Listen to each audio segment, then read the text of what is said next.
Well, we've been talking this morning, obviously, about what the DOJ is doing or about to do, reportedly, as I understand it, in Florida specifically, as it relates probably to the raid on Mar-A-Lago. Much of Obamagate is beyond the statute of limitations, as I understand it. So legally, there's some limitation on what DOJ can do. Now that there have been criminal referrals by Tulsi Gabbard and others at the CIA telling Pam Bondi, we think we've seen criminal activity here.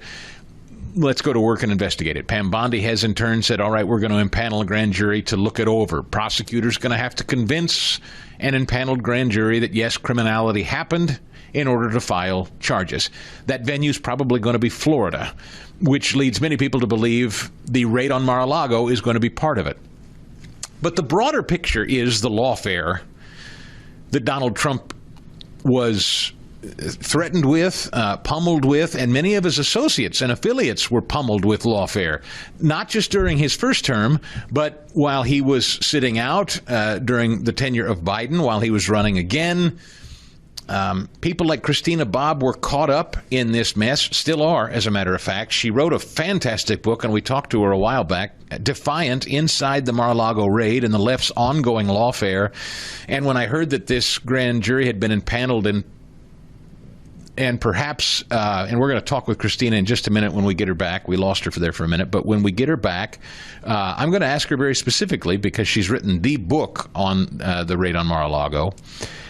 Is the venue of Florida the most appropriate place to put this? Simply because she's an attorney, she'll know.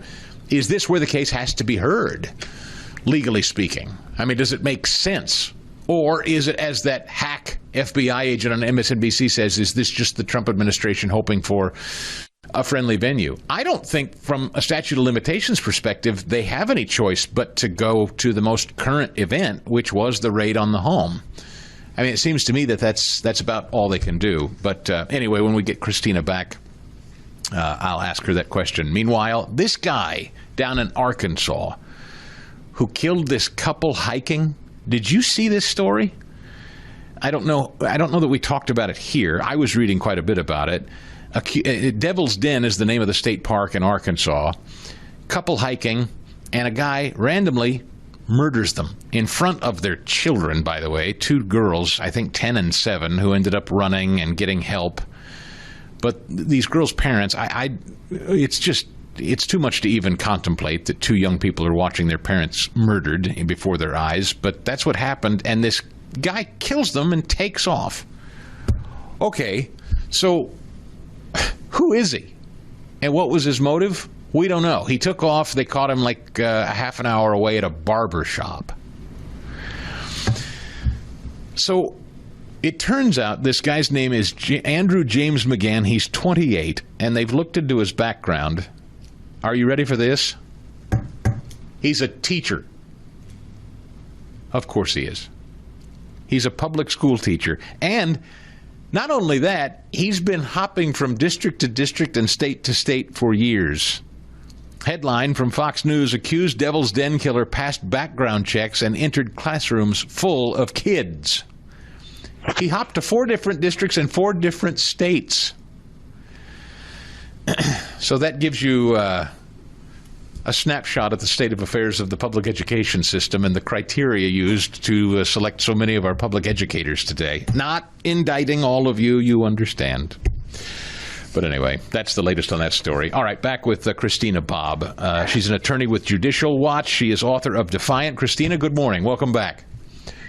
Good morning. I don't know what happened. I lost the show. I apologize. No, it's pretty much grist for the mill on this show, Christina, but I'm glad you're here anyway. And so we are talking about the venue being Florida. You wrote a book, literally, The Mar-A-Lago Raid and the Left's Ongoing Lawfare. I played this FBI hack who said, oh, well, the Trump administration's just shopping for a friendly venue. I think legally it's got to be the venue, doesn't it? Well, there's several venues that they could use, Florida being the most likely. But what I find so funny about his crying about the venue was that Jack Smith was trying to bring the Mar-A-Lago raid case in Washington, D.C. The original grand jury was in Washington, D.C. I was a witness. I had to testify in Washington, D.C. All of the witnesses testified in Washington, D.C. And they couldn't get the outcome that they wanted because they didn't have the evidence to bring the case that they wanted. So they had to shut that grand jury down and move it to Florida, where they could bring a ridiculous obstruction of justice charge that was never an actual real charge, but they brought it in Florida because they couldn't get the result that they were trying to get in Washington, D.C. So the whole thing, it's such a lie. It is such a lie. The way that they're going about complaining about this is, it's a lie. It's an absolute lie that Jack Smith, not only did he do the exact same thing, he did it worse because he was trying to bring it and couldn't. He couldn't get an indictment in D.C. Do you think, again, as an attorney, do you think whoever this prosecutor is that has to speak to this impaneled grand jury, do you think they have a slam dunk case, or is this going to be difficult? Yes. For a slam dunk case for an indictment, talking to the grand jury, yeah, 100%. And I would disagree. I know some people have questioned the statute of limitations. They do not have a statute of limitations problem because it's a conspiracy. And so the statute of limitations hasn't even begun to run yet because it's an ongoing conspiracy. Jack Smith's case was all part of that. That didn't end until after the election. So I don't think there's any statute of limitations issue here. And I mean, you can indict a ham sandwich. I've been indicted. I know.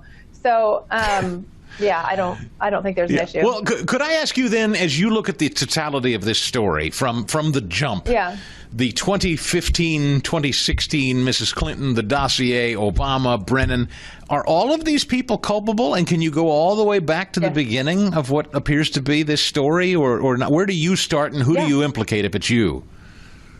Yeah, I think you do go back to the beginning because it's all an ongoing conspiracy. They went after General Flynn and that whole crew in 2016, tried to frame Donald Trump, then opened the Mueller investigation. Once Mueller issued his report and said there was no collusion, then they switched to Ukraine and had a Ukraine collusion case, and then it was January 6th.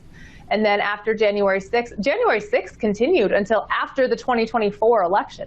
So it's all one big ongoing conspiracy, and everybody is culpable. Do you believe that someone like Hillary Clinton is criminally implicated here? Or let's even go to President Obama, which I think is a little tougher, right?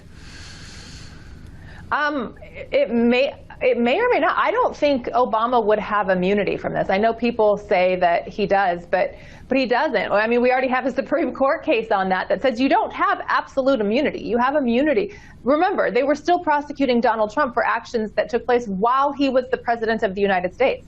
So this can be done. It's been done before.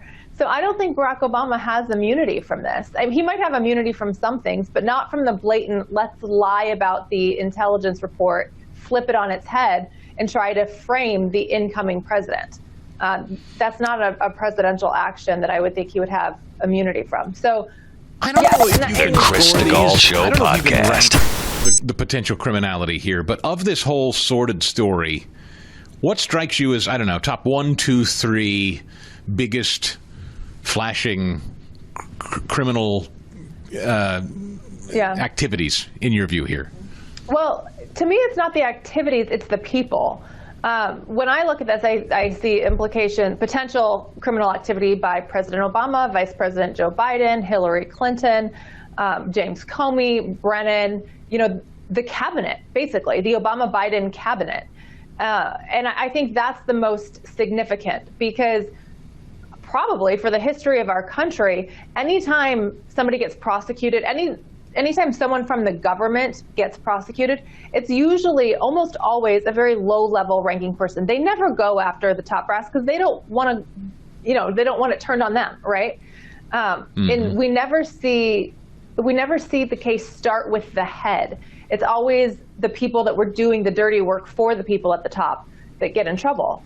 And so I think Donald Trump wants to do the exact opposite. I think he wants to go after the leaders that started this and stop there. I don't think he's going to try to burn everybody that went after him. I think he just wants to get rid of the corruption from the top and then stop.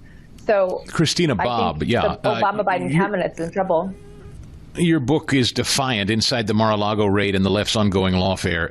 Pam Bondi, I don't know that you and I have talked about her, but I'd love your opinion on her, because I know, if you want, the base, Trump's base, the MAGA base, they're feeling, I think, dispirited and dissatisfied with the speed that Ms. Bondi is proceeding. Is that fair or unfair? Well, I do know Pam. I like her a lot. She is an established Republican, I don't know if politician is right, although she was the Attorney General of Florida. I think some of the criticism that she's been receiving probably isn't fair towards her, because she's doing what the president is directing her to do. But if the concern specifically is the speed at which they're doing this, if they've opened a grand jury, just to put this in perspective, when Jack Smith was appointed and the grand jury was opened down in Florida, the indictment in Florida came in 2023. It was June of 2023, which was halfway through the presidency. So she's ahead of schedule, which is great. We still need to get through and get the indictment. I don't think an indictment in this case is going to take a year and a half. This is not a fishing expedition. They already have the evidence they need to secure at least a couple indictments. And so the speed right now, I think, is okay. It is a valid concern. It needs to happen quickly. This isn't something that we want lingering to potentially interfere with the 2028 election. But it does need to happen. I'm not too worried about the speed yet, but it's certainly something we need to be paying attention to.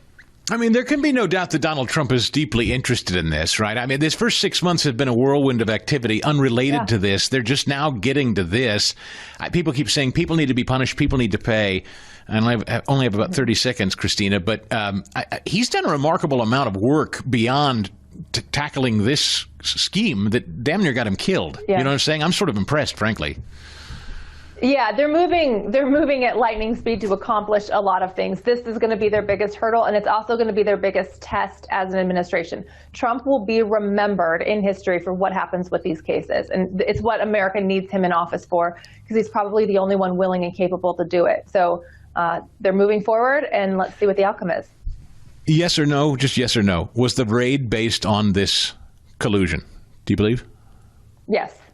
Yes. Ooh. We're going to have you back, because this is not over by a long shot. There's much to discuss. Christina Bobb, thank you. Defiant is her book. Pick it up. Great to see you. More in a minute.